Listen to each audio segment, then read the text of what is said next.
సమోసాలను ban చేశారు. వడాపావ్ మీద సిగరెట్లకు రాసినట్టుగా హానికరం అని లేబుల్ అతికించాలట. జిలేబీల ప్యాకెట్లపై వార్నింగ్ ముద్రలు వేయాలట. ఇది గత 2 రోజులుగా జోరుగా సాగుతున్న ప్రచారం. అయితే ఎంత హానికరమని ప్రచారం ఉన్నా వాటి అమ్మకాలు మాత్రం పదింతలైనట్లు వ్యాపారులు చెబుతున్నారు. ఈ నేపథ్యంలో యూనియన్ హెల్త్ మినిస్ట్రీ ఒక ప్రకటన ద్వారా వాటిపై సాగుతున్న దుష్ప్రచారాన్ని ఖండించింది. ఎంతో ప్రతిష్టాత్మకమైన భారతీయ వంటకాలను తాము నిషేధించలేదని, వాటిపై హానికరమైన లేబుల్స్ వేయాలని కోరలేదని స్పష్టం చేసింది. సమోసాలు, జిలేబీలు, లడ్డూలపై సాగుతున్న మిస్లీడింగ్, ఇన్కరెక్ట్, ఆధారరహిత ప్రచారాన్ని తోసిపుచ్చింది. భారత స్ట్రీట్ ఫుడ్ కల్చర్ పట్ల తమకు గౌరవం ఉందని కూడా తెలియజేసింది.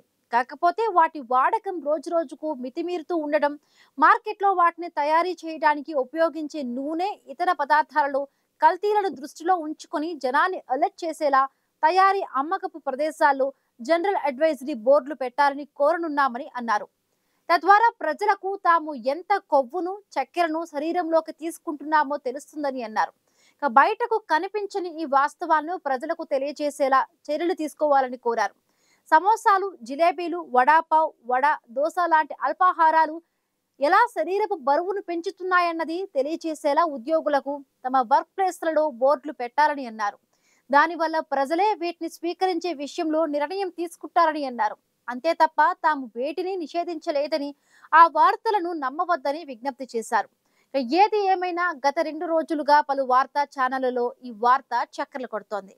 పాఠశాలలు, కార్యాలయాలు, ఫంక్షన్ హాళ్ల వద్ద విక్రయించే సమోసా, జిలేబీ, వడాపావ్ వంటకాలపై నూనె, చక్కెర శాతం చూపించే బోర్డులు ఉండాల్సిందిగా కేంద్ర ఆరోగ్య మంత్రిత్వ శాఖ ఆదేశాలు జారీ చేసిందన్నది ఆ వార్తా సారాంశం. అయితే కేంద్రం దీనిపై స్పష్టత ఇచ్చింది. ఈ వార్తల్లో నిజం లేదని పిఐబి ఫ్యాక్ట్ చెక్ స్పష్టం చేసింది. ఇటువంటి ఆదేశాలు ఎక్కడా జారీ కాలేదని, ఎలాంటి నిర్దిష్ట ఆహారాలను కేంద్రం లక్ష్యంగా పెట్టలేదని స్పష్టం చేసింది. సిగరెట్ పెట్టెలపై ఉండే హెచ్చరికల మాదిరిగా ఆ ఆహార పదార్థాలపై కూడా చక్కెర, నూనె శాతం చూపించాలని నిర్ణయం తీసుకున్నారన్న వార్తలు నిరాధారమని పిఐబి స్పష్టం చేసింది. వాటిని నిర్దేశించడానికి కేంద్రానికి ఎలాంటి ఆదేశాలు జారీ చేసే ఆలోచన లేదని తేల్చి చెప్పింది. ప్రజలు ఆరోగ్యంగా ఉండాలనే లక్ష్యంతో వారికి సూచనలు మాత్రమే చేసింది. ఆరోగ్యకర జీవన శైలిని ప్రోత్సహించి స్థూలకాయం, అసాంక్రమిక వ్యాధులను నిరోధించే లక్ష్యంతో కేంద్ర ఆరోగ్య శాఖ కీలక కార్యక్రమానికి శ్రీకారం చుట్టింది. ఈ కార్యక్రమంలో భాగంగా samosa, jalebi, kachori, pizza, burger, French fries, gulab jamun, vada pav, శీతల పానీయాలు వంటి స్నాక్స్ లో ఉండే చక్కెర, నూనె మరియు ఉప్పు పరిమాణాన్ని తెలియచేసేలా సూచిక బోర్డులు ఏర్పాటు చేయాలని అన్ని మంత్రిత్వ శాఖలు, విభాగాలను కేంద్ర ఆరోగ్య శాఖ కోరింది. పొగాకు మాదిరిగానే ఈ చిరుతిళ్లను కూడా పరిగణించేందుకు తొలి అడుగు దిశగా ప్రభుత్వం అడుగులు కదిపింది. దీనిలో భాగంగా ముందుగా నాగపూర్ ఎయిమ్స్ క్యాంపస్ లోని కెఫ్టేరియాస్ లో దీనికి సంబంధించిన హెచ్చరిక బోర్డులను ఏర్పాటు చేయనున్నారు. జిలేబీ, సమోసా వంటి ఆహార పదార్థాలలో అధికంగా ఉండే నూనె, చక్కెర వల్ల కలిగే నష్టాలను తెలియజేయనున్నారు. దేశంలో ఊబకాయం, మధుమేహం వంటి సమస్యలు పెరుగుతున్న నేపథ్యంలో కేంద్ర ప్రభుత్వం ఈ నిర్ణయం తీసుకుంది. కేంద్ర ఆరోగ్య శాఖ చేపట్టిన ఈ కార్యక్రమాన్ని నాగపూర్ ఎయిమ్స్ లో తొలిసారిగా ప్రారంభించి ఆ తరువాత దశల వారీగా ఇతర నగరాలు, సంస్థలకు విస్తరించనున్నారు. పాపులర్ ఫుడ్ స్టాల్స్ పక్కన ఈ హెచ్చరిక పోస్టర్లు, బోర్డులను ఏర్పాటు చేయనున్నారు.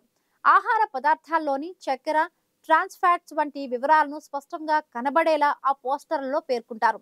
ఆ ఫుడ్ తినడం వల్ల కలిగే అనారోగ్య సమస్యల గురించి పోస్టర్లో ఉండేలా చూస్తారు. అయితే ఇది సమోసా, జిలేబీ వంటి సాయంకాలపు స్నాక్స్ పై నిషేధం ఎంత మాత్రం కాదని ప్రభుత్వం స్పష్టం చేసింది. ఇది సాధారణ ప్రజలకు ఆ ఫుడ్ గురించి తెలియచేయాలనే ఉద్దేశంతో ఈ నిర్ణయం తీసుకున్నట్టు వెల్లడించింది. ప్రస్తుత ప్రజా ఆరోగ్య సంక్షోభం దిశగా భారత్ అడుగులు వేస్తోంది. ఊబకాయం, డయాబెటీస్, హై బీపీ, గుండె జబ్బులు కేసులు క్రమంగా పెరుగుతున్నాయి. బాగా వేయించిన ఆహార పదార్థాలు, చక్కెరలు ఎక్కువగా ఉండే ఫుడ్స్ ఈ పరిస్థితికి ప్రధాన కారణం. ది లాన్సెట్ జర్నల్లో ప్రచురితమైన ఓ అధ్యయనం ప్రకారం 2050 నాటికి భారత్ లో అధిక బరువు, ఊబకాయం వ్యాధిగ్రస్తుల సంఖ్య 440 మిలియన్లకు చేరుకుంటుందని అంచనాలు ఉన్నాయి. ఈ నేపథ్యంలో హానికారక ఆహారపు అలవాట్లపై ప్రజల్లో అవగాహన పెంచేందుకు కేంద్రం నడుం కట్టింది. కానీ ఒక్కసారిగా ఈ వార్తలు బయటకు రావడంతో సమోసా ప్రియులు దానిపై బెంగ పెట్టుకున్నారనడంలో ఎటువంటి అతిశయోక్తి లేదు. ఎందుకంటే మన దేశంలో సమోసా అంటే ఇష్టపడని ఫుడ్ లవర్స్ ఉండరు. ఫ్రెండ్స్ తో కలిసి బయట టీ తాగుతున్నప్పుడు, సినిమాకు వెళ్ళినప్పుడు చాలా మంది వీటిని టేస్ట్ చేస్తుంటారు. అప్పుడు సమోసాలు క్రిస్పీగా ఉండి తింటుంటే కర్రకర్రలాడుతూ ఉంటాయి. మన దేశంలో లెక్కలేనన్ని రకాల సమోసాలు తయారవుతూ ఉంటాయి. ప్రాంతాలను బట్టి వివిధ రుచులలో అందుబాటులో ఉన్నాయి.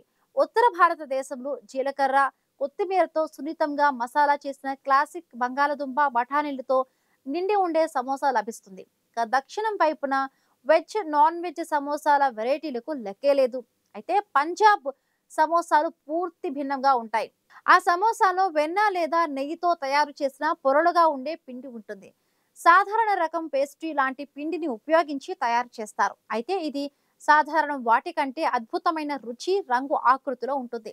సాయంత్రం 5 అయిందంటే మార్కెట్లో సమోసాలు పెద్ద పెద్ద కడాయిలలో వేగుతూ ఉంటాయి.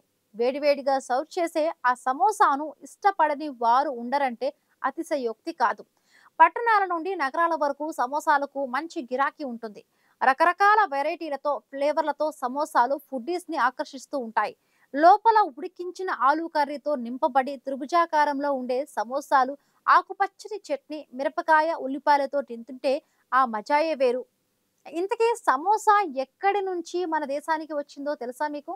ఈ ఫుడింగ్ కూడా బిర్యానీ లాగే మన దేశానికి చెందిన వంటకం కాదు. అయితే మన దేశానికి వచ్చిన తొలి ఫాస్ట్ ఫుడ్ మాత్రం సమోసాయే. ఇదో చక్కటి ఈవినింగ్ స్నాక్స్ లా పాపులర్ అయిపోయింది. రైళ్లలోనూ వీటిని టమాటో కెచప్ తో వేడివేడిగా సర్వ్ చేస్తున్నారు.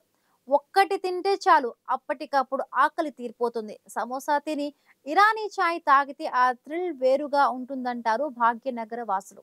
అయితే ఈ రుచికరమైన సమోసా నిజానికి బిర్యానీ, చాయ్తో పాటు ఇరాన్ నుండి భారతదేశానికి వచ్చింది. ప్రస్తుతం సమోసా ఎంత గొప్పగా ప్రమోట్ అయిందంటే మన దేశపు మూలాలు కలిగిన అమెరికన్ ఆస్ట్రోనాట్ సునీత విలియమ్స్ కూడా తాను అంతరిక్షంలోకి వెళ్ళినప్పుడు తన వెంట వినాయకుడి విగ్రహాన్ని, సమోసాలు, భగవద్గీత పుస్తకాన్ని వెంట తీసుకువెళ్లారు. ఆ విషయం ఆమె స్వయంగా చెప్పారు. అంటే సమోసా జర్నీ ఇరాన్ నుండి భారత్ ద్వారా అంతరిక్షం కూడా వెళ్ళిందన్నమాట. సమోసా ఇరాన్ నుంచి ఉజ్బెకిస్తాన్, ఆఫ్ఘనిస్తాన్ ద్వారా మన దేశానికి వచ్చిందని చెబుతారు. ఆఫ్ఘాన్ లో సమోసాలలో డ్రై ఫ్రూట్స్ కు బదులుగా మాంసం, ఉల్లిపాయలను మాత్రమే వేస్తారు. జంతువులను మేపేందుకు అడవికి వెళ్లేవారు వీటిని వెంట తీసుకుని వెళతారు. ఆకలి వేయగానే వాటిని తింటారు. అలా గొర్రెల కాపర్ల ద్వారా మన దేశానికి వచ్చేసింది. అయితే మనం దేశంలో దీన్ని పూర్తి స్థాయి శాకాహారంగా మారిపోయింది. మన దేశంలో దీన్ని ప్రధానంగా బంగాళాదుంపతో తయారు చేస్తారు. భారతదేశంలోని ప్రస్తుతం సమోసాల వ్యాపారం భారీగా సాగుతోంది. అనేక రకాల సమోసాలు ప్రాచుర్యంలో ఉన్నాయి. అయితే వీటిలో ఎక్కువ భాగం మాత్రం బంగాళాదుంపలతో చేసిన సమోసాలనే జనం ఇష్టపడుతుంటారు. విహారయాత్ర అయినా, స్నేహితులతో సరదాగా గడిపిన, టీతో కూడా సమోసా ఉండాల్సిందే. ఇంటికి అతిథులు వచ్చినా సమోసా ఆల్ టైమ్ ఫేవరెట్ గా ఉంటుంది. సమోసాను భారతీయులు ఎంతగానో ఇష్టపడతారు. మధ్య పర్షియన్ పదం సమోసా నుంచి సమోసా అనే పేరు వచ్చిందని చెబుతుంటారు ఫుడ్ లవర్స్, ఫుడ్ రీసెర్చర్స్. చరిత్రకారుల అభిప్రాయం ప్రకారం ప్రజలు ఆతిథ్యం కోసం గజ్నవి ఆస్థానంలో ఉప్పు పిండిని తినిపించేవారు. పోర్చుగీస్ వారు భారతదేశానికి వచ్చినప్పుడు వారు ఇక్కడ సమోసాల తయారీ ప్రారంభించారు. అది నేటికి కొనసాగుతోంది. మరొక అంశాన్ని చూసే ముందు చిన్న బ్రేక్ తీసుకుందాం.